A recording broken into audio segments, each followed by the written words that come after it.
बहुत दूर नीले आसमान के पार एक जादुई दुनिया थी, आलोकपुर। यहाँ 5 परियां रहती थीं। सबकी शक्ल अलग, स्वभाव अलग, लेकिन दिल एक दूसरे से गहराई से जुड़े हुए। परी आर्या सबसे बड़ी थी। उसकी आंखों में हमेशा उम्मीद चमकती रहती। जब भी कोई हार मान लेता, आर्या मुस्कुरा कर कहती, अंधेरा कितना भी गहरा हो, सुबह जरूर आती है। परी मीरा बहुत शांत थी। वो दूसरों का दर्द अपने दिल में महसूस करती। वो मुस्कुराती कम थी, क्योंकि उसने बहुत कुछ खोया था। लेकिन जब कोई रोता, मीरा चुपचाप उसके पास बैठ जाती। कभी कभी साथ बैठना ही सबसे बड़ा सहारा होता है। एक दिन आलोकपुर पर अंधेरे का साया छा गया।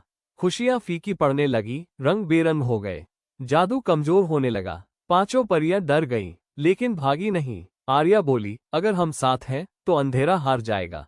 मीरा की आंखों में आंसू थे, अगर हमें दर्द सहना पड़े तो भी हम पीछे नहीं हटेंगे। काया ने मुट्ठी बांधी, लड़ेंगे आखिरी सांस तक।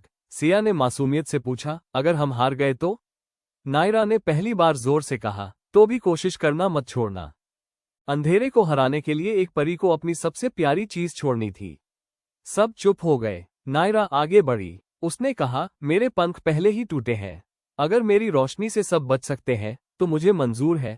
उसकी आंखों से आंसू गिरे, लेकिन चेहरे पर सुकून था। जैसे ही नायरा ने अपनी रोशनी छोड़ी, अंधेरा चिल्लाया और खत्म हो गया। आलोकपुर फिर से चमक उठा। रंग लौट आए, खुशियां वापस आ गईं। लेकिन नायरा उड़ नहीं पा रही थी। सिया रोने लगी। मीरा ने उसे गले लगाया। काया ने सिर झुका लिया। आर्या ने आसमान की ओर देखा। तभी एक चमत्कार हुआ। चारों परियों की रोशनी नायरा के चारों ओर घिरी और उसके पंख पहले से भी ज्यादा खूबसूरत बन गए। आर्या बोली, जो दूसरों के लिए जीता है उसे कभी अकेला नहीं छोड़ा जाता। कहानी की सीख 5 परियां आज भी आलोकपुर में रहती है। वे हमें सिखाती है, उम्मीद कभी मत छोड़ो, दर्द को समझो, हिम्मत से डरो मत, मासूमियत बचाए रखो, और खामोशी भी बहुत कुछ कहती है, क्योंकि जब दिल जुड़े हो तो कोई अंधेरा हमेशा नहीं रहता।